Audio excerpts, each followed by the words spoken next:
Hey, tonight we're going to journey back to a time when life was harder than you can imagine, but also filled with determination and hope. We're heading to Colonial America, where every single day was about survival and where the smallest comforts felt like miracles. You'll experience what it was really like to wake up in a world without running water, electricity, or even glass windows. Hey, if you're enjoying these stories, I'd really appreciate a like or subscribe. I'm curious where you're listening from, so drop a comment with your location and what time it is there. Now, find a cozy spot. Take a slow, deep breath and let your body sink into comfort as we journey back in time together. Congratulations, you've just woken up in Colonial America, sometime in the early 1700s. The first thing that hits you isn't what you see, it's what you smell. There's wood smoke drifting through the air mixed with something earthier. Maybe it's the animals nearby, or perhaps it's just the general smell of a world where people rarely wash. Your nose wrinkles slightly, but you're already getting used to it. That's how the human body works, you know. It adapts faster than you'd think. The good news is you're alive and relatively healthy in an era where both of those things are pretty remarkable achievements. The bad news? Well, you're about to discover that almost everything you take for granted in modern life simply doesn't exist yet. But here's the thing that might surprise you. The people around you aren't miserable. They're just living the only life they know, and they've figured out ways to find joy even when things are tough.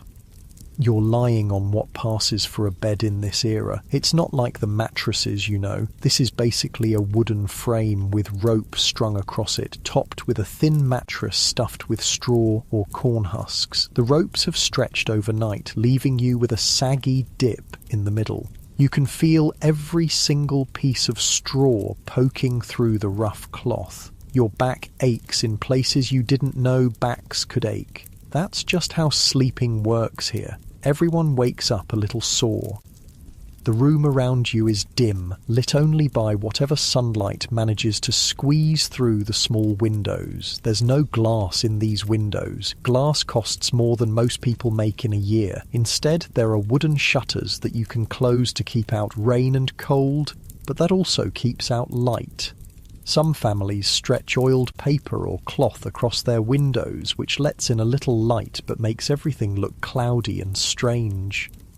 You can hear your stomach rumbling. That's actually a good sign. It means you're not one of the many colonists who go to bed hungry, but it also means it's time to start the day, because getting food on the table in Colonial America is an all-day job that starts before sunrise.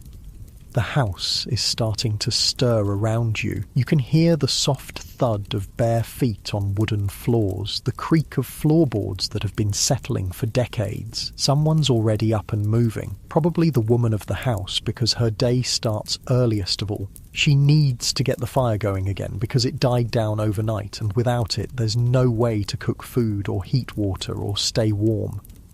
You swing your legs out of bed and your feet hit the floor with a shock. The floor is just packed dirt, hard as stone and cold as winter. Some wealthier families have wooden floors, but most people live with floors made of earth that's been pounded down until it's smooth and solid.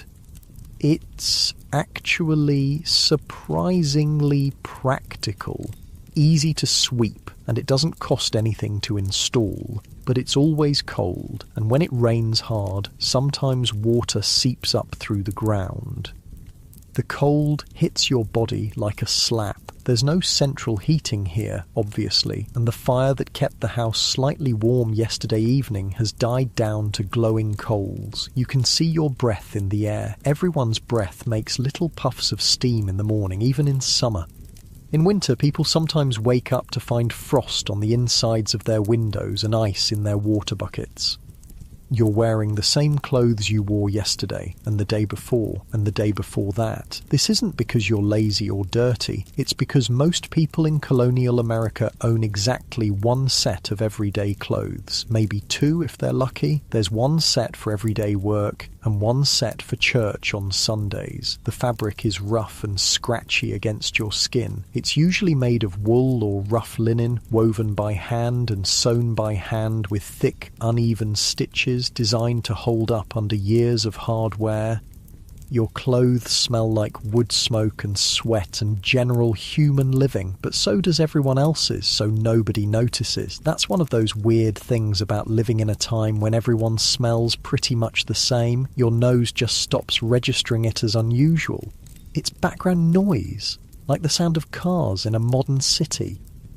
Walking to the window, you push open the wooden shutters and peer outside. The sun is just starting to rise, painting everything in that soft golden light that makes even the hardest life look beautiful for a moment. You can see other houses scattered around, most of them looking very much like the one you're in. Small, wooden, with steep roofs and tiny windows. Some are made with a technique called wattle and daub, where thin wooden sticks are woven together like a basket and then covered with a mixture of mud, straw and animal dung that hardens into surprisingly sturdy walls.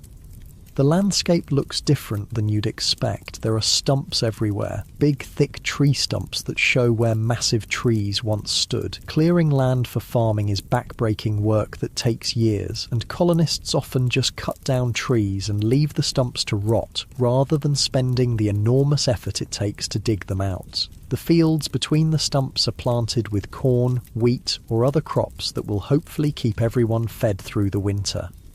You can see smoke rising from chimneys all around the area. Everyone's starting their day the same way, getting the fire going, because fire is literally life in colonial America. Without fire, you can't cook food, heat water, stay warm, or have light when the sun goes down. Keeping a fire going safely is a skill that can mean the difference between life and death, especially in winter. The sound of chickens clucking and roosters crowing fills the air. Almost every family keeps chickens because eggs and the occasional chicken dinner are crucial sources of protein. You might also hear the lowing of a cow or the snorting of pigs. Animals aren't pets here, and they're walking food supplies, and they're often kept close to the house where they can be protected from wild animals and thieves. Your stomach rumbles again, louder this time. Time to think about breakfast, though breakfast is a generous term for what you're about to eat. Most colonial families start the day with something called mush. Basically a porridge made from cornmeal and water, maybe with a little milk if the cow is producing. If you're lucky, there might be a bit of molasses or honey to sweeten it, but sugar is incredibly expensive and most families rarely taste it. The woman of the house is already in the kitchen area, which isn't really a separate room, but just one end of the main room where the big fireplace is. She's building up the fire, feeding small sticks and kindling to the coals that she kept alive overnight. This is skilled work. If the fire dies completely, she'll have to walk to a neighbour's house to get live coals to restart it, because matches won't be invented for another century or so. You can hear the scrape of metal on metal as she hangs an iron pot over the fire. Everything about cooking here is heavy and hot and dangerous. The pots are made of thick iron that weighs more than you'd believe. The fire throws off sparks and unpredictable heat. Burns are incredibly common, and a serious burn can easily kill you because there are no antibiotics or modern medical care. Water for the mush has to be carried from somewhere else. Maybe a well, maybe a stream, maybe just a rain barrel where water is collected and stored. There are no taps, no pipes, no indoor plumbing of any kind. Every drop of water used in the house has to be carried in by hand, bucket by bucket. That makes you very conscious of how much water you use. Washing dishes means heating water over the fire and using as little as possible. The smell of the cornmeal porridge starts to fill the house as it cooks. It's not an unpleasant smell, earthy and warm and filling. Your mouth starts to water because your body knows that this simple food is going to have to fuel you through a day of hard physical work. There's no such thing as sitting around in colonial America. Everyone, including children, works from sunrise to sunset just to keep the family alive and fed. While the food cooks, you might hear the sound of someone else in the family starting their morning chores. Maybe it's the crack of wood being split for the fire, or the squeak of a door as someone goes out to check on the animals. Even young children have jobs: feeding chickens, gathering eggs, carrying water, or sweeping floors. There's always work to be done, and everyone's labour is necessary for survival. The house around you is small and simple, but it represents an enormous amount of work. Every piece of wood was cut by hand and shaped by hand. Every nail was made by a blacksmith, one at a time. The windows, if there are any real windows with glass, cost more than most people earn in months. Nothing here was mass-produced or came from a store. Almost everything was made by the family or traded for with neighbours. You're starting to understand something that modern people often forget. How much work it took just to survive in earlier times. Staying fed, staying warm, staying dry, staying healthy. These weren't things you could take for granted. They were daily challenges that required constant attention and hard work. But here's something beautiful about it. The people around you know how to do things that most modern people have never learned. They can build a house, grow food, preserve meat, make clothes, cure illnesses with herbs, and create useful tools from raw materials. They're incredibly skilled and self-sufficient in ways that might surprise you. The porridge is ready now. The woman of the house ladles it into wooden bowls. There are no plates as you know them. Most families eat from wooden trenchers, which are basically thick wooden boards with hollows carved out for food. Spoons exist, but forks are rare and knives are mostly for cutting, not eating. Most people eat with their hands or use pieces of bread to scoop up food. The mush is hot and filling, though not particularly flavourful. There's no salt unless the family can afford to buy it, and most seasonings are whatever herbs can be grown locally. But when you're hungry and facing a day of hard work, even plain food tastes good. Your body craves the calories and carbohydrates that will give you energy for the physical labour ahead. As you eat, you start to think about the day ahead. If you're lucky enough to live on a farm, and most colonists do, your day will be spent doing whatever work the season demands. In spring, that might mean ploughing fields or planting crops. In summer, it's weeding and tending the growing plants. In fall, it's harvesting and preserving food for winter. In winter, it's maintaining tools, spinning thread, making clothes, and trying to stay warm. The rhythm of life here follows the seasons and the sun. You go to bed when it gets dark because candles are expensive and firelight is dim. You wake up when the sun rises because there's no point lying in bed when there's work to be done. Your schedule is determined by the weather, the crops, and the animals, not by clocks or calendars. Outside, you can hear the sound of other families starting their days, children's voices as they do their morning chores, the thunk of an axe biting into wood, the squeak of a well rope as someone draws water, the sound of a cow being milked. These are the sounds of a community where everyone depends on everyone else for survival. And survival really is the key word here. You're living in a time when a bad harvest means hunger, when a harsh winter means death, when a simple injury can become infected and kill you. There are no hospitals, no grocery stores, no government programs to help when things go wrong. Families and communities have to take care of themselves and each other. But there's also something deeply satisfying about this life, even with all its hardships. When you grow your own food, build your own shelter, and make your own clothes, you have a connection to the basic necessities of life that most modern people never experience. You know exactly where your food comes from and how much work it took to produce it. You understand the value of simple things like a warm fire or a dry roof over your head. The porridge is finished now, and it's time to start the real work of the day. Your body feels heavy and warm with food, ready for whatever physical challenges lie ahead. The fire is burning steady and bright, promising warmth and the ability to cook dinner later. The sun is rising higher, bringing light and the promise of another day survived in this challenging but ultimately rewarding world. You're about to step into a day that will test your strength, your skills, and your endurance, but you're also about to experience the deep satisfaction that comes from using your hands and your back to create something valuable, to contribute to your family's survival, and to be part of a community where everyone's work matters.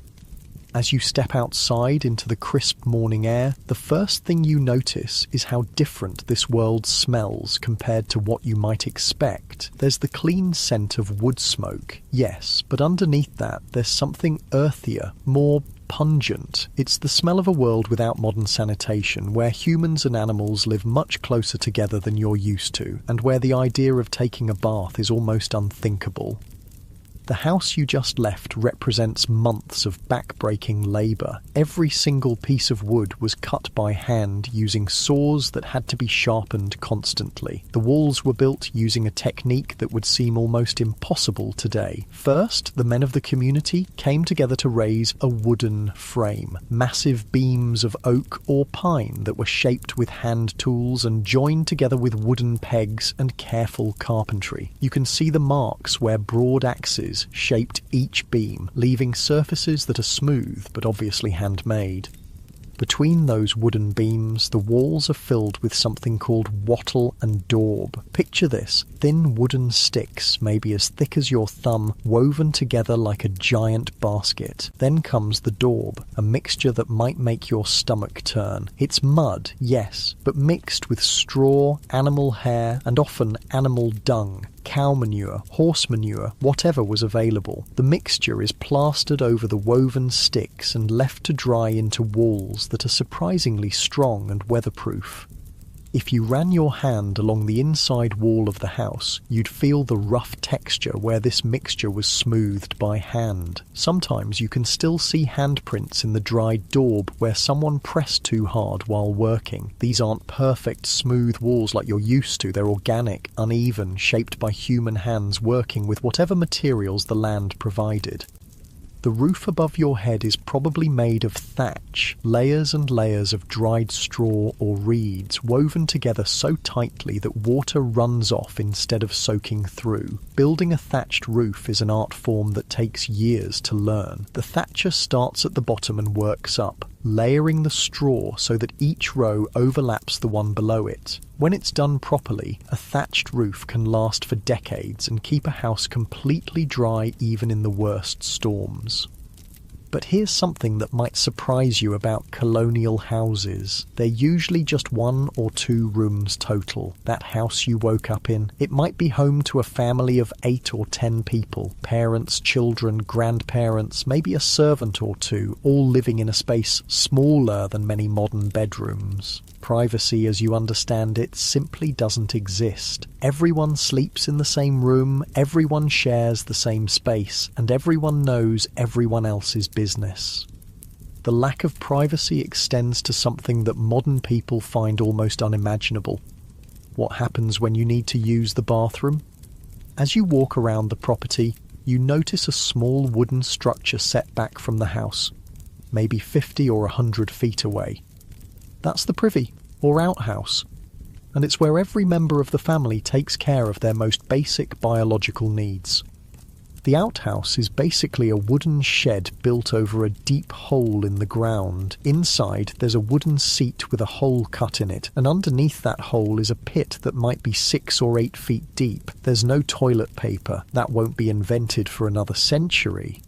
Instead, there might be corn cobs, old rags, or just smooth stones for cleaning yourself. In winter, going to the outhouse means bundling up and trudging through snow and ice for what might be a very unpleasant few minutes. But here's the thing that really shows how different life was. When that pit gets full, someone has to dig a new one and move the outhouse. Imagine that job on a hot summer day. The waste doesn't just disappear, it sits there, fermenting and attracting flies and creating smells that would make a modern person sick. And because most colonial settlements are built near water sources like streams or wells, that waste often seeps into the ground and contaminates the drinking water.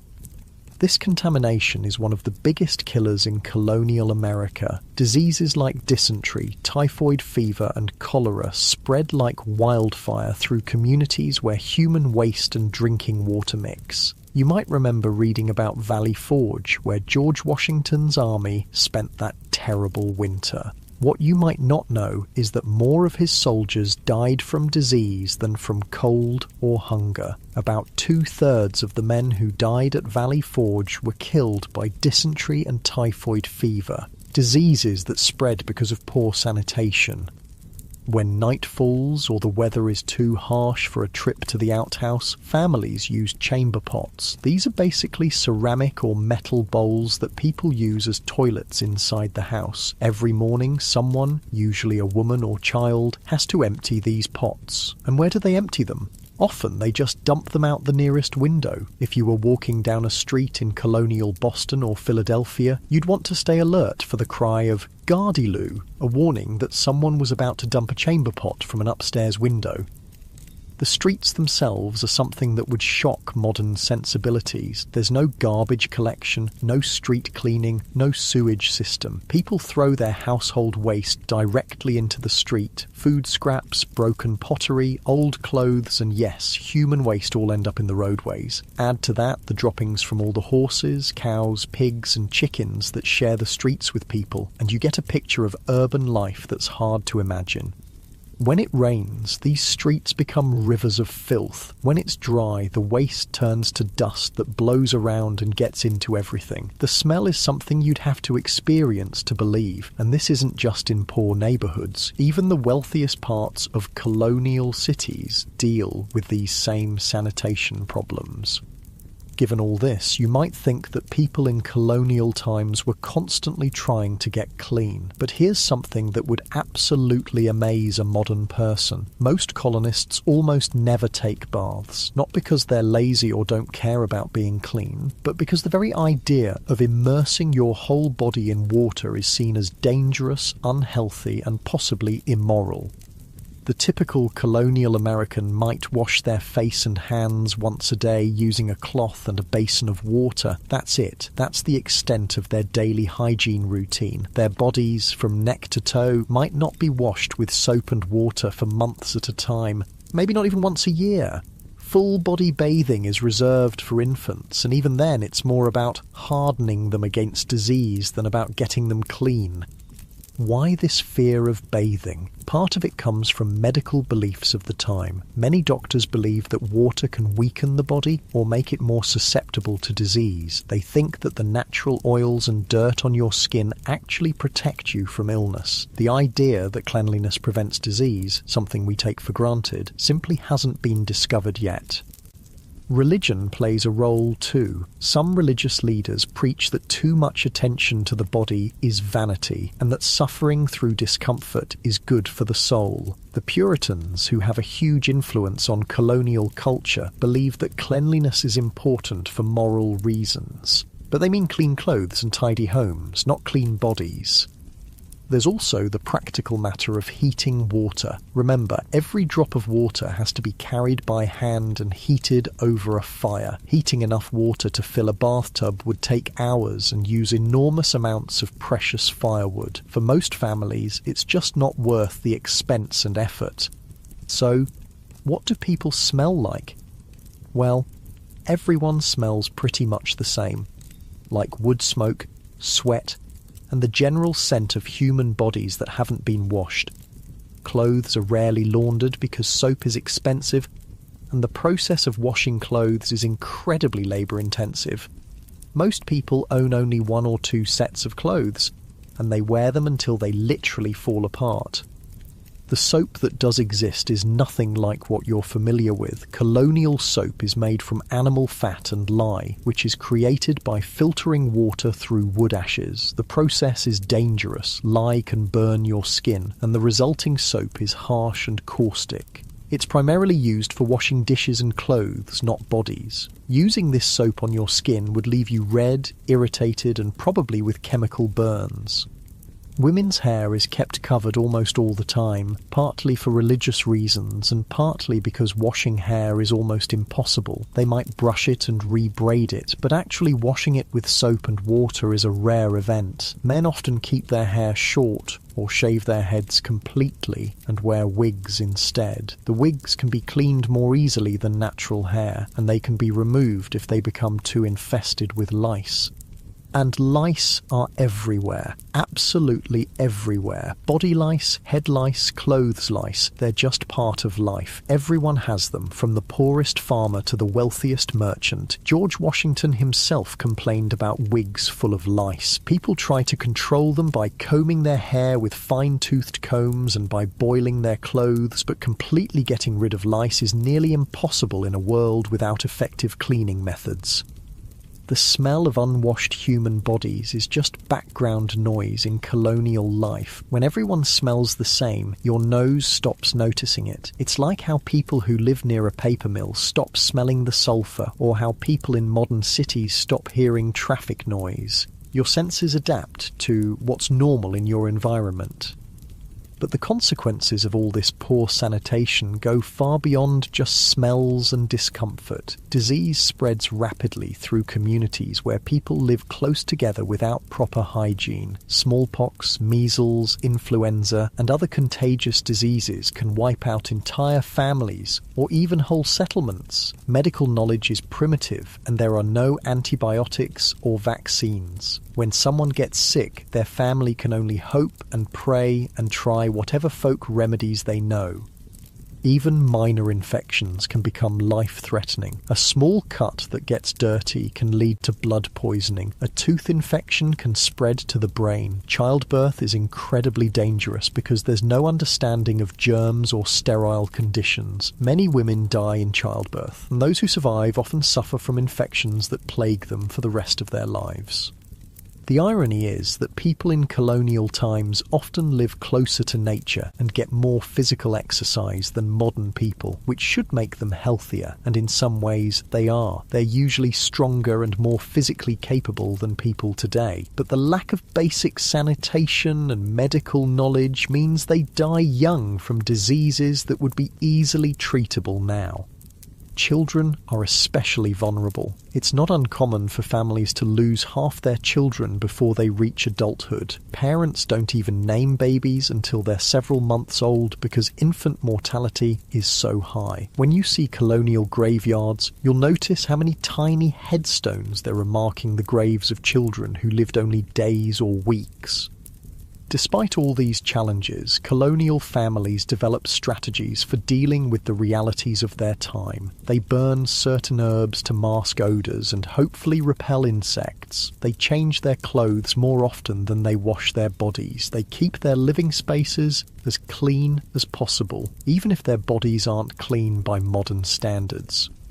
And there's something to be said for the resilience this lifestyle builds. People in colonial times have incredibly strong immune systems because they're constantly exposed to germs and bacteria. Those who survive childhood are often remarkably hardy and able to withstand conditions that would make modern people seriously ill. The community aspect of colonial life also helps people cope with the hardships. When everyone faces the same challenges, there's a sense of shared struggle that brings people together. Neighbours help each other with difficult tasks, share resources during hard times, and provide emotional support when tragedy strikes.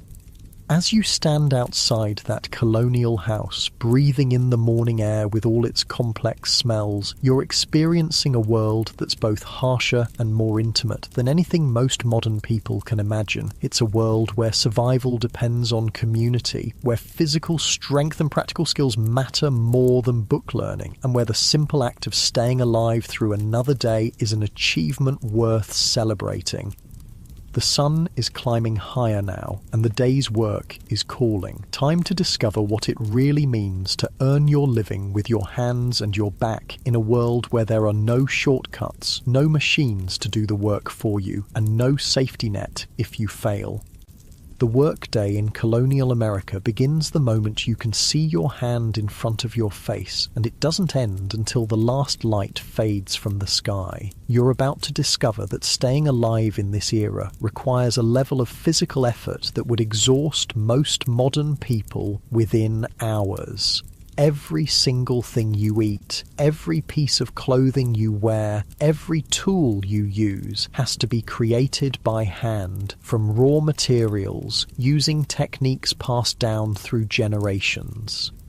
Your empty stomach reminds you that the morning's cornmeal mush was just the beginning of a day centered around food, growing it, preparing it, preserving it, and constantly worrying about whether there will be enough to last through the winter. The difference between a good harvest and a bad harvest is literally the difference between life and death, and that knowledge shapes every decision a colonial family makes. If you're living on a farm, and remember, most colonists do, your day revolves around the endless cycle of agricultural work. Right now, in early morning, you can hear the sounds of animals that need tending. The cow needs milking, and that's usually a woman's job, though older children might help. Milking isn't the simple, peaceful process you might imagine from pictures. Cows in colonial times are smaller than modern dairy cows, but they're also more temperamental, and they give much less milk. The woman doing the milking sits on a low wooden stool beside the cow, holding a wooden bucket between her knees. Her hands work in a rhythm that she learned as a child: squeeze, pull, while the cow shifts and stamps and occasionally tries to kick. The milk comes out warm and frothy, and sometimes the cow decides she doesn't want to be milked and tries to step in the bucket or knock it over. Getting a gallon of milk might take an hour of patient, skilled work. That milk is precious beyond anything you can imagine. There's no refrigeration, so it has to be used quickly or turned into something that will keep longer. Some of it might be churned into butter, a process that involves putting cream in a wooden churn and agitating it for what feels like hours until the fat separates into solid butter and liquid buttermilk. Your arms would ache from the constant motion of working the churn paddle. Some milk gets made into cheese, which involves heating it gently, adding something acidic like vinegar to make it curdle, then pressing the curds in cloth to squeeze out the liquid whey. The cheese can be aged in cool cellars to last through winter months when the cow produces less milk or stops producing altogether. The eggs from the chickens need gathering too, and this is often a job for children. You'd carry a basket and search through the chicken coop, reaching carefully under hens that might peck your hand if they're feeling protective of their eggs. Chickens in colonial times aren't the plump, docile birds you see on modern farms. They're smaller, scrappier, more like wild birds, and they can be surprisingly aggressive when they want to be. But the real work of colonial life happens in the fields. If you're a man or boy, you'll spend most of your day doing agricultural work that would break the back of someone not used to it. Ploughing a field means walking behind a wooden plough pulled by oxen or horses, holding the handles and keeping the blade at just the right angle to cut through the soil. The ground is rough and full of rocks and roots, so the plough jumps and jerks constantly, sending shocks up through your arms and shoulders. You don't have neat, flat fields like modern farms. Colonial fields are full of tree stumps because cutting down trees is one thing, but digging out the massive root systems is almost impossible with hand tools, so farmers plant around the stumps and hope they'll rot away eventually. The fields are also full of rocks that have to be picked up by hand and carried to the edges to build stone walls. This rock picking is endless. Every spring, frost pushes new rocks up from deep in the ground. Planting is done by hand, seed by seed. Corn kernels are dropped into holes made with a pointed stick, a few kernels per hole, spaced far enough apart that the plants won't compete with each other. Beans might be planted between the corn rows so they can climb the corn stalks. Squash grows along the ground between the rows, creating what Native Americans call the three sisters. Corn, beans, and squash grown together in a system that helps all three plants thrive. The work is rhythmic and mindless in some ways, but also requires constant attention. Plant too shallow and birds will eat the seeds. Plant too deep and they won't sprout. Space them wrong and the plants will crowd each other out. Every movement has to be precise, and you're doing this for hours at a time, bent over in the sun with sweat stinging your eyes and dirt grinding between your teeth. Weeding the crops is even more tedious. Armed with a hoe, a wooden handle with a metal blade, you chop out weeds that grow between the crop plants. This has to be done regularly, all summer long, because weeds grow faster than crops and will choke them out if given the chance. You develop a rhythm: chop, step, working your way down endless rows while the sun beats down on your back. Harvest time is when everyone in the family works together from dawn to dusk. Corn has to be picked by hand, ear by ear, and then the kernels have to be removed from the cobs. This is often done as a community activity, with several families gathering together for a corn husking bee. People sit in a circle, talking and laughing while their hands work automatically, stripping kernels from cobs and dropping them into baskets. Wheat and other grains are cut with hand tools called scythes, long wooden handles with curved metal blades. Using a scythe properly is an art that takes years to learn. You swing the blade in a smooth arc, cutting through the grain stalks close to the ground while walking forward at just the right pace. Do it wrong and you'll either miss the grain or cut yourself with the razor-sharp blade. The cut grain has to be gathered into bundles called sheaves, then loaded onto carts and taken to a barn where it can be threshed, beaten with wooden tools called flails to separate the grain from the stalks. Then the grain has to be winnowed, which means tossing it in the air on a windy day so the lighter chaff blows away and the heavier grain falls into baskets. Food preservation is a constant concern because there's no way to keep things fresh for long. Meat gets smoked, salted, or dried into jerky. Vegetables are pickled in brine or vinegar. Fruits are dried or made into preserves with precious sugar or honey. Root vegetables, like turnips and carrots, can be stored in cool cellars buried in sand or straw to keep them from freezing or rotting. The smokehouse is a small building where meat is hung over smouldering fires for days or weeks. The smoke not only flavours the meat, but also preserves it by driving out moisture and creating chemicals that prevent spoilage. Tending a smokehouse fire requires skill.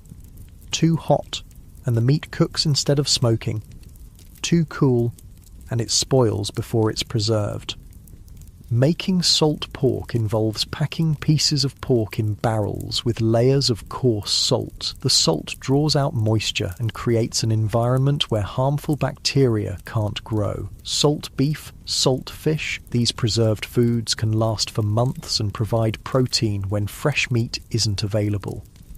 While the men and boys work in the fields, women and girls have their own exhausting list of tasks that never end. Making clothes starts with growing flax for linen or raising sheep for wool. Flax has to be harvested, soaked in water until it rots slightly, then beaten and combed to separate the fibres. Sheep have to be sheared once a year, and their wool has to be cleaned, sorted, and prepared for spinning. Spinning thread is a skill that takes years to master. Using a spinning wheel, a woman draws out fibres and twists them into continuous thread, controlling the thickness and strength with subtle movements of her fingers. A skilled spinner can produce several hundred yards of thread in a day, but it requires hours of concentrated work. The spinning wheel makes a constant humming sound as the wheel turns, and women often sing or tell stories while they work to help pass the time. The thread then has to be woven into cloth on a loom, a wooden frame that holds parallel threads called the warp, while the weaver passes other threads called the weft back and forth through them. Operating a loom is like playing a musical instrument. Your hands and feet work together in complex patterns, and the rhythm becomes almost hypnotic after a while.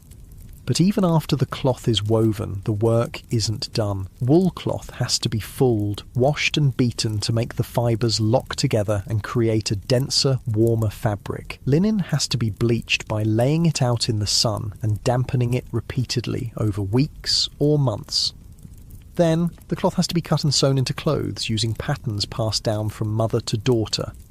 All sewing is done by hand, stitch by tiny stitch. A woman might spend weeks making a single shirt, and every stitch has to be strong enough to withstand years of hard wear and harsh washing. The thread is made from the same fibres as the cloth, and needles are precious metal tools that are carefully maintained and never lost.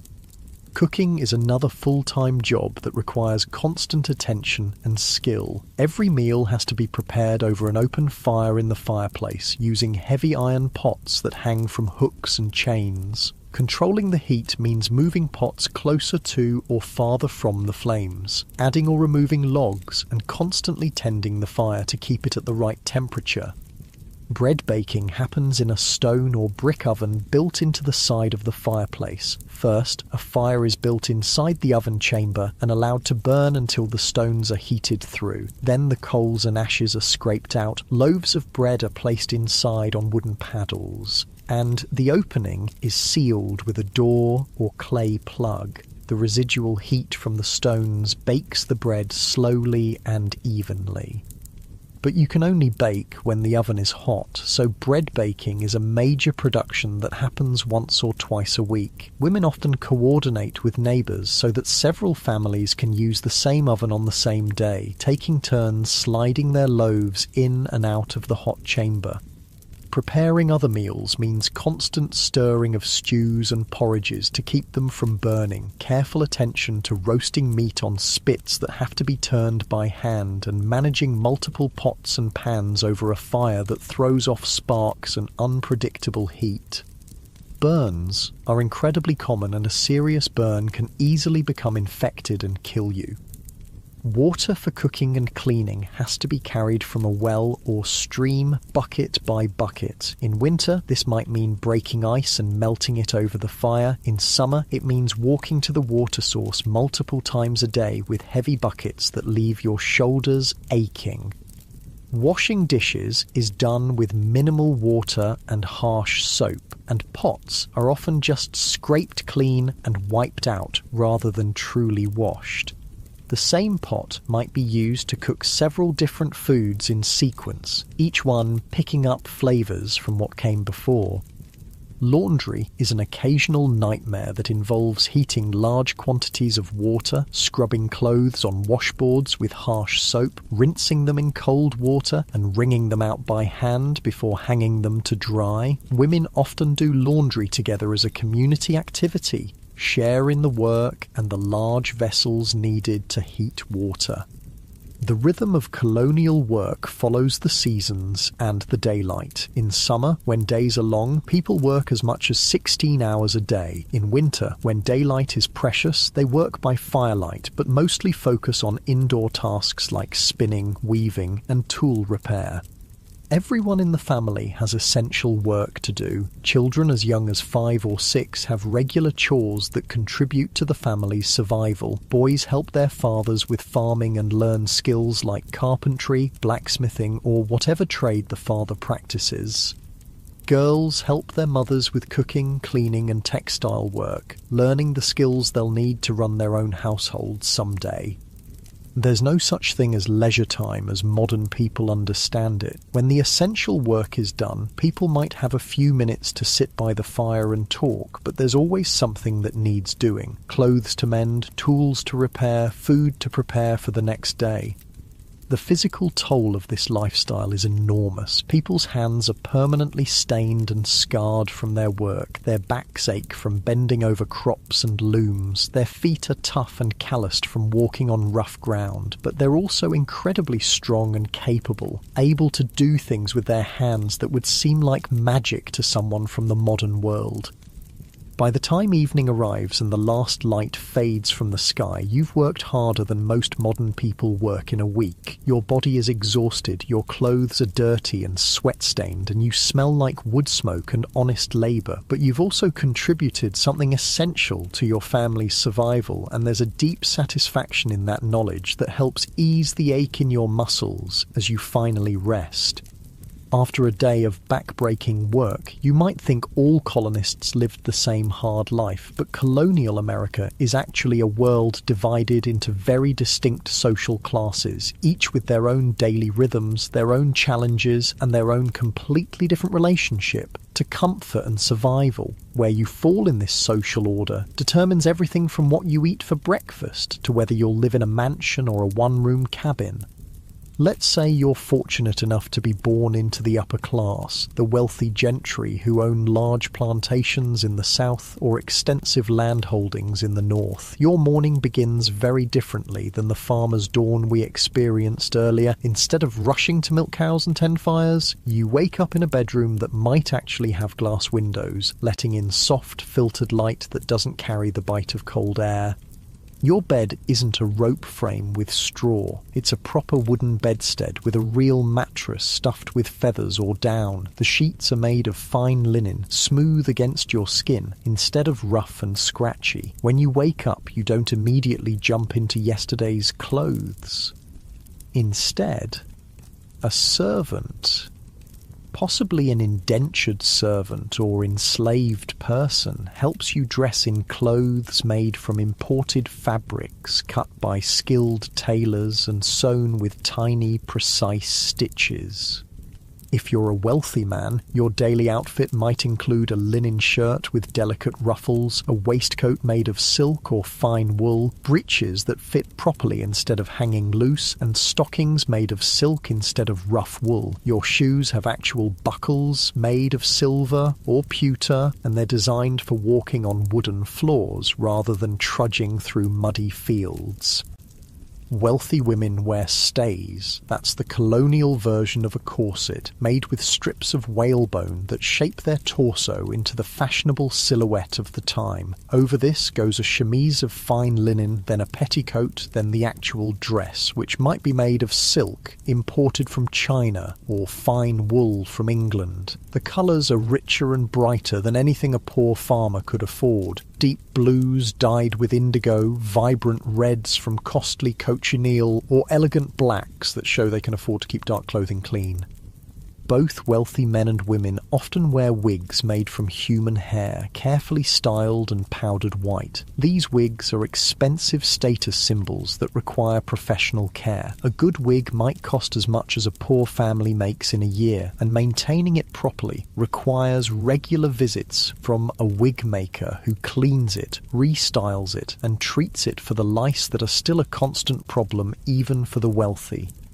The wealthy colonial's breakfast is a world away from cornmeal mush. There might be real tea imported from China, served in delicate porcelain cups that cost more than most people's monthly income. Coffee is another luxury import, served with actual sugar, white refined sugar that's been processed in the Caribbean and shipped north at enormous expense. The food includes fresh bread made from wheat flour instead of coarse cornmeal, butter churned from cream instead of the occasional scraping of fat, and maybe even fresh fruits or preserves made with that precious sugar. The wealthy don't do their own cooking. They have servants or enslaved people who tend the fires, prepare the meals, and serve the food on plates made of pewter or even imported china. The kitchen in a wealthy household might be a separate building to keep cooking smells and fire dangers away from the main house, connected by covered walkways where servants hurry back and forth carrying trays of food.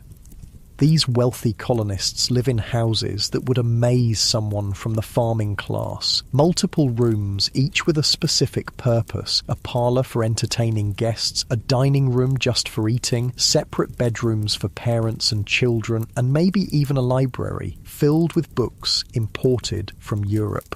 The rooms have wooden floors instead of packed dirt, plastered walls instead of rough logs, and furniture made by skilled craftsmen rather than rough pieces knocked together from whatever wood was available. But here's something interesting about colonial society. Wealth doesn't necessarily mean comfort by modern standards. Even the richest colonist still lives without electricity, indoor plumbing, or central heating. They might have servants to tend their fires, but They still depend on fireplaces for heat and candles for light. They might eat off fine china, but they still eat with their hands or simple utensils. Their houses might be larger and better built, but they're still cold in winter and stuffy in summer. The middle class in colonial America, the middling sort as they call themselves, includes merchants, skilled craftsmen, successful farmers, and professional people like doctors and lawyers. These people work with their hands, but their work requires skill and education rather than just physical strength. A blacksmith, for example, needs to understand metals, fire, and complex tool-making techniques that take years to master.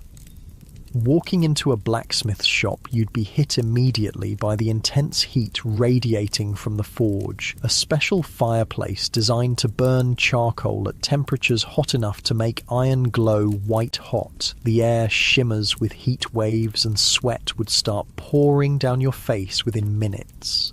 The blacksmith works in this environment all day using heavy hammers to shape red-hot iron into horseshoes, nails, tools, and all the metal objects that colonial life requires. The rhythm of blacksmithing is hypnotic, the roar of the bellows forcing air into the fire, the ring of hammer on anvil, the hiss of hot metal being plunged into water to cool and harden it. A skilled blacksmith can judge the temperature of iron by its colour and know exactly when it's ready to be shaped. Too hot and it crumbles, too cool and it won't bend. The timing has to be perfect. Carpenters and cabinet makers work with hand tools that require incredible skill to use properly. A master carpenter can shape a piece of wood with an adze, basically a sharp blade mounted perpendicular to a handle, creating smooth, curved surfaces that look almost machine-made. They can cut precise joints that fit together perfectly without any nails or screws, using only wooden pegs and the natural properties of the wood itself.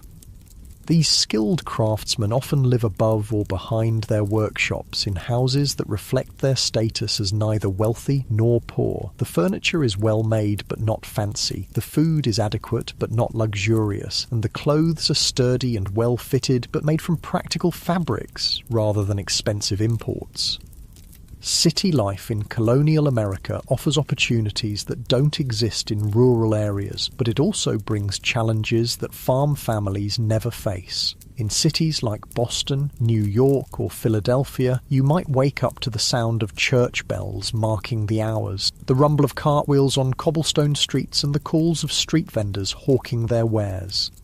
Cities have actual streets instead of just paths through the forest, though these streets are narrow, crowded, and often impassable during bad weather. Houses are built close together, sometimes sharing walls, and the smells and sounds of your neighbours are impossible to escape. In summer, the concentration of people and animals creates odours that are overwhelming even by colonial standards. But cities also offer conveniences that rural colonists can only dream of. There are actual shops where you can buy goods instead of having to make everything yourself. A baker sells fresh bread daily, so you don't need to grind your own grain and tend your own oven. A tailor can make clothes to order if you can afford it. An apothecary sells medicines and exotic spices imported from around the world. Taverns serve as the social centres of colonial cities. These aren't just places to drink, they're where business is conducted, news is shared, and travellers find rooms for the night. Walking into a tavern, you'd be greeted by the smell of pipe tobacco, cooking food, and unwashed bodies, mixed with the sound of conversation, laughter, and maybe a fiddle being played in the corner.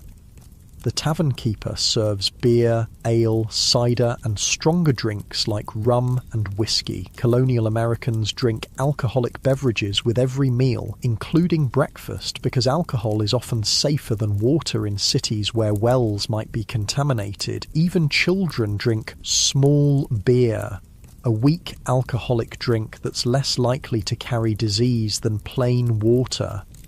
Education in colonial America varies dramatically depending on your social class and where you live. Wealthy children, especially boys, might be sent to formal schools or have tutors who teach them Latin, Greek, mathematics, and classical literature. The goal is to prepare them for college. Places like Harvard, which was founded in 1636, or the College of William and Mary in Virginia.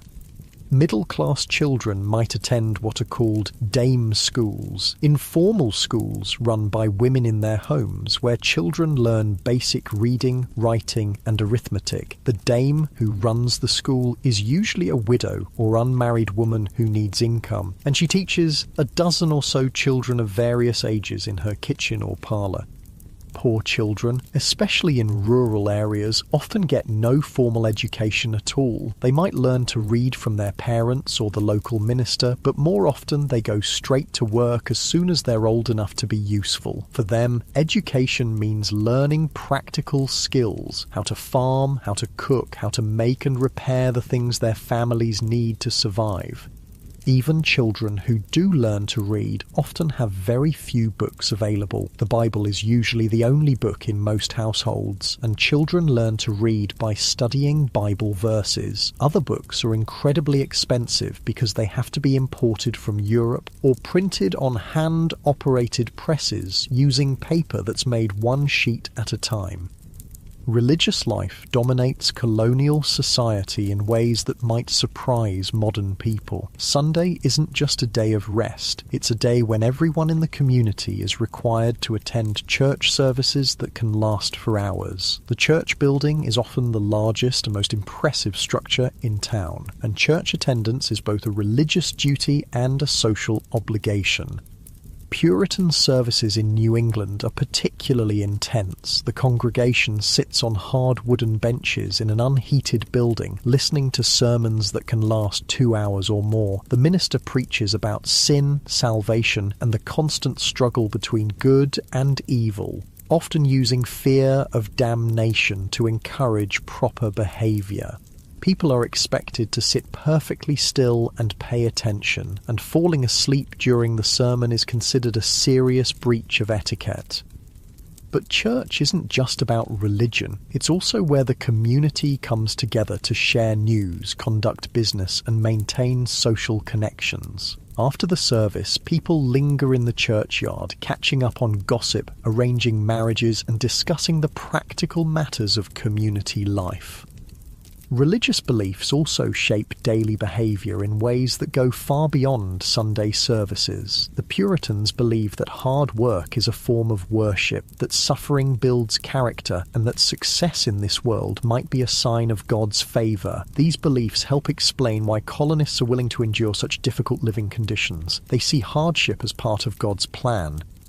Colonial communities organise themselves around shared work and mutual aid in ways that are essential for survival. Barn raisings bring together all the men in an area to build a new barn in a single day. House raisings do the same for new homes. These events are part work party, part social gathering, with everyone contributing their labour and skills to help a neighbour.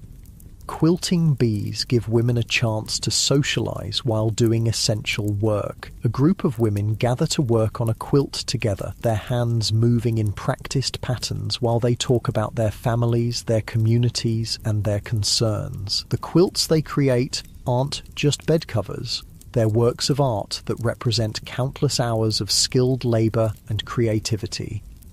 Corn-husking bees turn the tedious work of preparing corn for storage into a social event. Families gather in someone's barn with huge piles of corn ears waiting to be husked. People sit in circles, talking and laughing while their hands automatically strip away the husks. There might be music, dancing, and plenty of food to reward the workers. Harvest time brings communities together in ways that show how dependent people are on each other. When one family's crops are ready, neighbours drop their own work to help with the harvest. Everyone knows that they'll need the same help when their own crops are ready, and that a delay of even a few days can mean the difference between a successful harvest and disaster. The differences between the three colonial regions, New England, the Middle Colonies, and the South, create distinct cultural patterns that affect daily life in profound ways. New England, with its rocky soil and harsh winters, develops a culture based on small farms, fishing, and eventually manufacturing. The Middle Colonies, with their fertile soil and mild climate, become the breadbasket that feeds much of colonial America. The South, with its long growing season and rich soil, develops a plantation system based on cash crops like tobacco and rice. These regional differences show up in everything from the food people eat to the houses they build to the work they do. A New England fishing village looks and feels completely different from a Virginia tobacco plantation or a Pennsylvania grain farm. But despite these differences, all colonists share the basic challenge of creating a new society in a land that's still largely wilderness. The day is winding down now, and even in this stratified society where your birth largely determines your destiny, people from all social classes share certain experiences. They all depend on fire for heat and light. They all worry about disease and accidents that could end their lives without warning. They all live with the constant awareness that their survival depends on their own efforts and the support of their communities. As darkness falls and families gather around their fires, the social distinctions that matter so much during the day seem to fade a little. Rich or poor, city dweller or farmer, everyone faces the same basic human needs for warmth, food, shelter, and companionship. The flickering firelight creates a circle of warmth and safety that feels precious in a world full of danger and uncertainty. As winter settles over your colonial community, the harsh realities of life become even more apparent, but so do the remarkable ways that people adapt, survive, and even find joy in the midst of hardship. This is the season when the fragility of colonial life shows most clearly, when a simple illness can become a death sentence, when staying warm becomes a daily struggle, and when communities either pull together or fall apart under the pressure of survival. The approach of winter brings a different kind of work, the urgent task of preparing for months when the outside world becomes hostile and dangerous. You can feel the change in the air, that sharp bite that warns of frost coming soon. Every family knows that their survival through the coming months depends entirely on the preparations they make now, while there's still time. Food preservation becomes desperate, urgent work. The last vegetables from the garden have to be harvested before the killing frost hits. Root vegetables like turnips, carrots, and potatoes are carefully dug up and stored in root cellars, underground chambers that stay cool enough to prevent spoilage but not cold enough to freeze. These cellars are carved out of hillsides or dug beneath houses, lined with stones and covered with thick layers of earth and straw for insulation. The apple harvest brings both celebration and back-breaking work. Apples are one of the few fruits that can be stored for months if kept cool and dry, so every apple matters. Some are eaten fresh, some are dried in thin slices that can be stored in cloth bags, and many are pressed into cider. Cider isn't just a drink, it's a way of preserving the nutrition and calories from apples in liquid form that won't spoil as quickly as fresh fruit. Making cider involves crushing apples in wooden presses that require several strong people to operate. The juice that comes out is golden and sweet, but it doesn't stay that way for long. Without refrigeration, the natural yeasts on the apple skins quickly begin fermenting the juice into alcoholic cider. Within a few weeks, what started as sweet apple juice becomes mildly alcoholic, and after several months, it can be quite potent. This fermentation isn't an accident, it's a preservation method. Alcoholic cider keeps much longer than fresh juice, and the alcohol helps kill harmful bacteria that might make people sick. Colonial families drink cider with every meal, including breakfast, and even children drink watered-down versions. It's often safer than water, especially in areas where wells might be contaminated. But despite all their preparations, colonial families live with the constant knowledge that winter might bring disaster in forms they can't control. Disease spreads more easily when people are crowded together in small, poorly ventilated houses.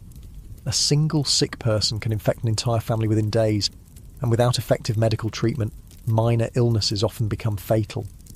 The medical knowledge available to colonists is a strange mixture of folk wisdom, religious belief, and theories that we now know are completely wrong. When someone gets sick, their family might try remedies passed down through generations. Herbal teas made from willow bark for pain, poultices made from bread and milk for infected wounds, or mixtures of honey and whiskey for coughs and sore throats.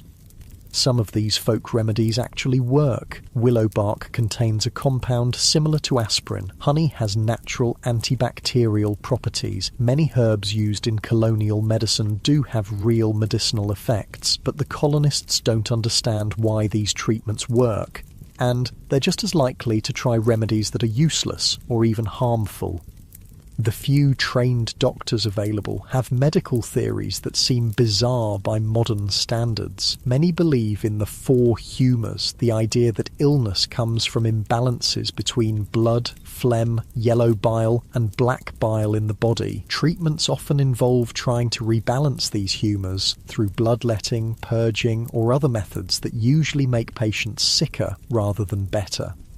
Bloodletting involves cutting a vein and letting blood flow out into a bowl, based on the theory that many illnesses are caused by having too much blood. Doctors use sharp instruments called lancets to make the cuts, and they might take pints of blood from patients who are already weakened by illness. This treatment sometimes kills people who might have recovered on their own. Purging involves giving patients powerful laxatives or substances that cause vomiting, again based on the theory that illness comes from having too much of something in the body that needs to be expelled. These treatments leave patients dehydrated and exhausted, often making their conditions much worse. When someone needs a tooth pulled, and toothaches are incredibly common because dental care barely exists, they usually have to visit a barber, blacksmith, or other tradesman who has the tools and the willingness to attempt tooth extraction. There's no anesthesia, except possibly alcohol or opium if the family can afford it. The patient sits in a chair while the dentist grips the tooth with metal pliers and tries to pull it out, often breaking it and leaving infected fragments in the jaw. George Washington himself suffered from terrible dental problems throughout his life. Contrary to popular belief, his false teeth weren't made of wood. They were constructed from a combination of metal, ivory, and both human and animal teeth. These dentures were painful to wear and distorted the shape of his face, but they were the best dental care available to even the wealthiest and most powerful man in America. For most colonists, dental care means living with pain until teeth fall out on their own or become so infected that they have to be removed. Many people lose most of their teeth by middle age, which affects not only their appearance, but also their ability to eat properly and maintain adequate nutrition. The danger of infection from even minor injuries can't be overstated. A small cut that gets dirty can lead to blood poisoning that kills within days. Broken bones that puncture the skin almost always become infected. Childbirth, with its inevitable bleeding and tissue damage, is extremely dangerous for both mothers and babies. Women giving birth are attended by midwives, experienced women who have learned their skills through practice rather than formal training. These midwives know traditional techniques for dealing with difficult births, but they have no understanding of germs or sterile conditions. They might use the same tools and cloths for multiple births without cleaning them, unknowingly spreading infections that kill new mothers.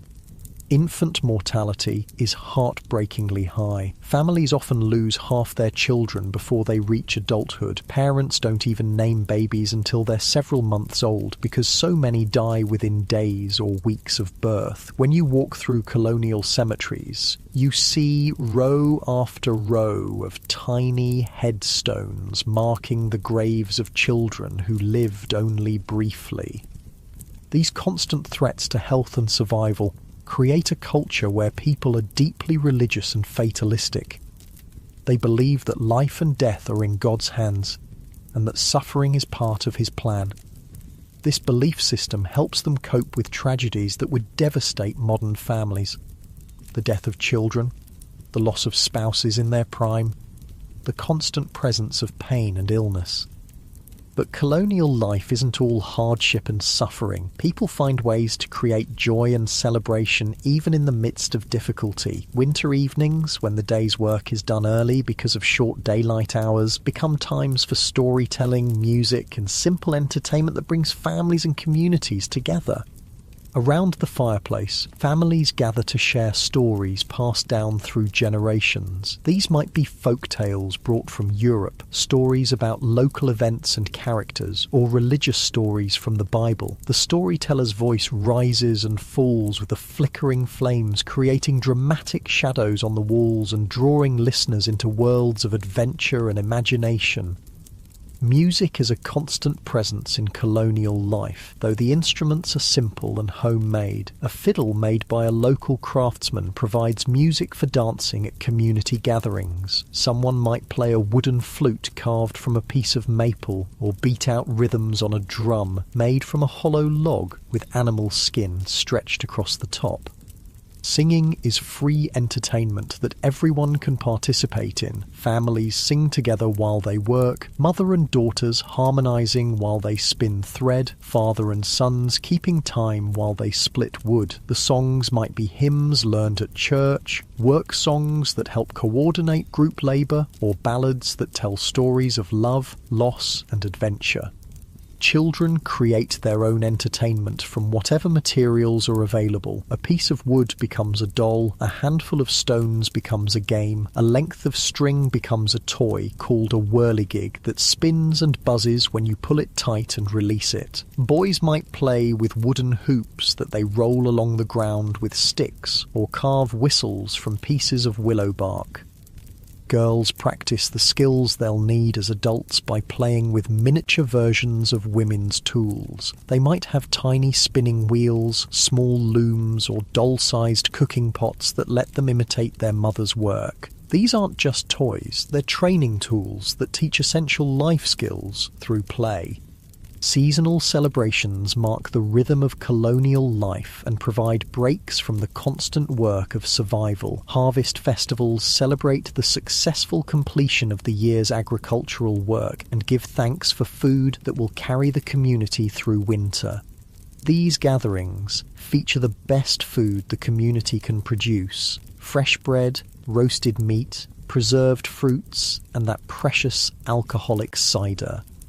Christmas celebrations are quieter and more religious than modern holidays, focusing on church services and family gatherings rather than gift-giving. The Puritans actually disapprove of elaborate Christmas celebrations, viewing them as too close to Catholic traditions. But other colonial communities mark the season with special foods, decorations made from evergreen branches, and small gifts that family members make for each other.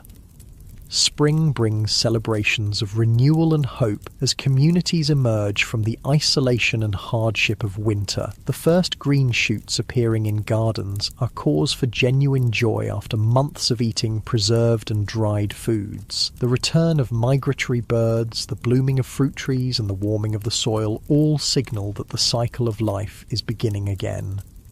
But even as colonists adapt to the rhythms of their challenging life, larger forces are building that will eventually transform their world completely. The relationship between the American colonies and Great Britain is becoming increasingly strained over issues of taxation, representation, and control. The British government, deeply in debt from wars fought partly to defend the American colonies, begins imposing new taxes to raise revenue. The Sugar Act, the Stamp Act, the Townshend Acts. These measures require colonists to pay taxes on everything from molasses to paper to tea. But the colonists have no representatives in the British Parliament, leading to the famous cry of "no taxation without representation." colonial merchants and craftsmen find their businesses hurt by British policies that favour trade with England over local production. A blacksmith who could make nails for his community is told he must buy more expensive nails shipped from England. A furniture maker who could craft beautiful pieces from local wood is undercut by imported goods that British law favours. These economic pressures combine with a growing sense of American identity that's been developing for generations. Colonists who were born in America, whose parents and grandparents were born in America, begin to think of themselves as Americans rather than British subjects. They've built communities, cleared wilderness, and created a new society through their own labour and sacrifice. The Boston Tea Party of 1773 represents the culmination of years of growing resentment. When British law gives the East India Company a monopoly on tea sales in America, colonial merchants who have been importing and selling tea find their livelihoods threatened. The dramatic response, dumping hundreds of chests of expensive tea into Boston Harbour, shows how far the relationship between Britain and America has deteriorated. The punitive measures that Britain imposes in response, closing Boston Harbour, revoking Massachusetts' charter, allowing British officials accused of crimes to be tried in England rather than America, convince many colonists that they can no longer count on fair treatment from the British government. As tensions escalate toward armed conflict, the daily life of colonists begins to change in subtle but significant ways. Women organise boycotts of British goods, refusing to buy imported tea, cloth or other products. They revive the domestic production of items they had been importing, spinning more thread and weaving more cloth at home rather than buying finished goods from England. Men begin organising militia units and practising military drills on village greens. These aren't professional soldiers, they're farmers, craftsmen and merchants who are learning to march in formation and fire muskets in coordinated volleys. They call themselves Minutemen because they pledge to be ready to fight at a minute's notice.